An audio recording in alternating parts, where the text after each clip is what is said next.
Hi, and welcome to this week's video blog. I'm Sarah Hammaker, and I'm glad you joined me. Today I want to talk about fairness.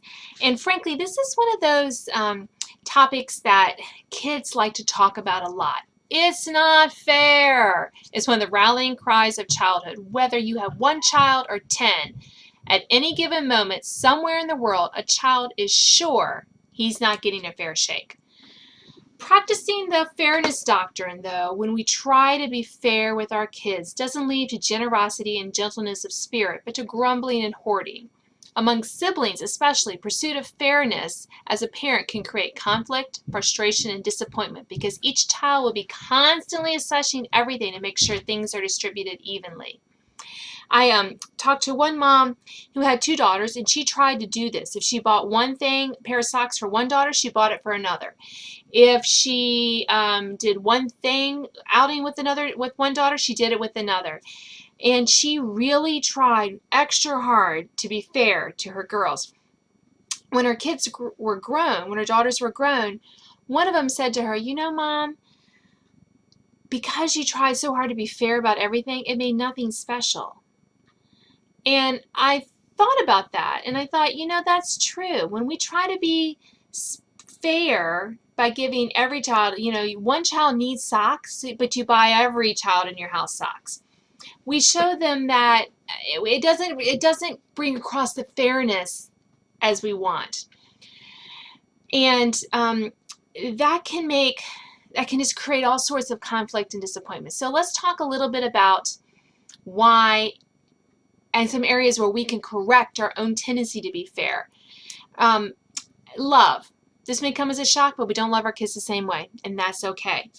We don't have to be fair with that. We don't need to play favorites, but we need to think about why we love each child. Equal. Fairness isn't the same thing as equality. We should try to be fair-minded with our kids. In other words, we shouldn't save for one child for college and not save for the other kids. Those kind of things. That equality is wrong. But we don't need to, that's being fair-minded, but we don't need to ensure equality reigns in our homes with all siblings, among all siblings in all things. Favorites.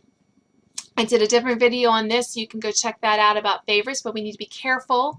We're not constantly giving one child pocket change for ice cream and we're not giving it the other child. That doesn't create the same type of fairness that we want.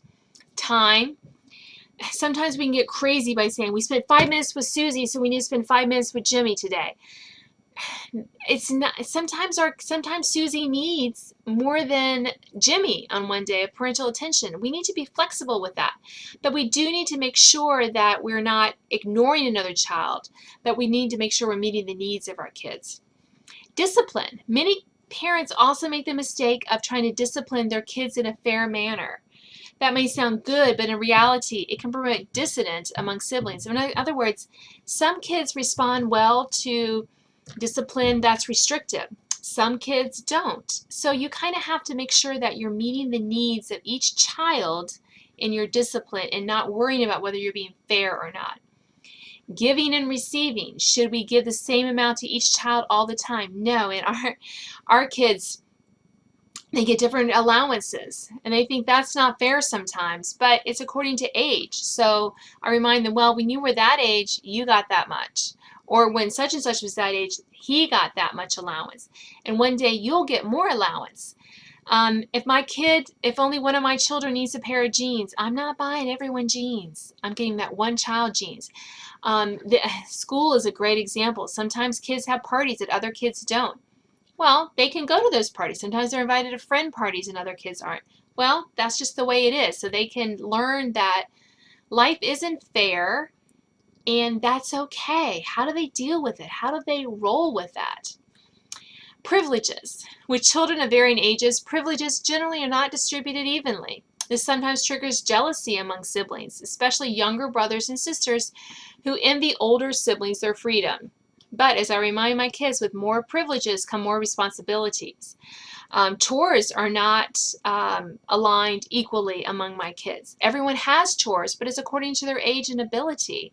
So some kids have more chores than others, especially when their siblings were like preschoolers. A 3-year-old cannot wash dishes as well as a 7-year-old.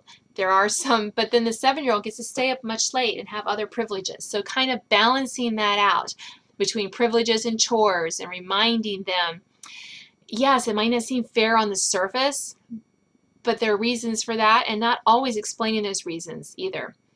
Fair play. There's a sense in which fairness should matter to parents. Giving your kids equal opportunity should be one time when leveling the playing fields made sense. And again, this goes to the fact that you're not going to send one kid to college, say, oh, I only save for one. You're going to make sure that they have the same opportunities. But they may not have them all at the same time. If you know, our kids take piano lessons, not all of them. One of them chose not to. She's older this time. But only one is playing the trombone. They all have the opportunity, but they didn't all want to play an instrument. Another example is my older girls have been in American Heritage Girls for a long time. My boys, we tried Cub Scouts once or twice, but they didn't like it. It didn't really work for our schedule. So haven't been in a group like that. Now they're in Trail Life USA, and they just joined a few months ago, and they like it. So it might not seem that we gave them equal opportunities, but it just didn't work for our family. So sometimes equal opportunities don't happen at the same time, but now they are. In the future, most of you watching this maybe your kids are still in school, still at home. But if your kids are grown, there is a chance for you to be fair to them. It's not too early to be thinking about what fairness will mean to your children after your death. I know nobody likes to think about dying, but let's talk about the fact that we hear so much from siblings turning on each other because of the drama of their parents' wills and other end-of-life documents. My father died several years ago, and it was really wonderful how my siblings and I were able to pull together and help each other. We all knew that we had different roles to play. A couple of my siblings helped take care of the house, and they're still helping my mom take care of the house. They knew that I was going to be executor of the will, so I kind of helped my parents and now my mom with more financial stuff. We had one of our siblings is a nurse, so she was helping with medical stuff, and she still does. And that kind of thing, just that we were able to come together and help because each of us kind of knew our role. And I'm hoping that my parents' will, my mom's will now, will treat us all, excuse me, fairly. And this doesn't mean that we have to give your kids exactly the same amount of money, but it does mean that they want to have that sense of fairness. If you're leaving your kids money, if you can leave them the exact amount each, that would be great. If you can leave them shares of something that equals roughly the same, that's great too. If you don't, you should really write out why. You should really, this is a time where explanations help, because you're not going to be there to explain the fact that you gave one sibling more money because they were younger, or because of some financial things they were in, or because whatever. Even if the kids aren't going to agree with them, your adult kids, it's important for them to know that you thought about it and you recognize that maybe this wasn't super duper fair. So think about that. And remember, fairness is hard for kids to understand, that life isn't fair.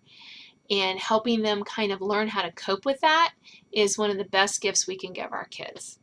Thank you for joining me. I hope I'll see you next week.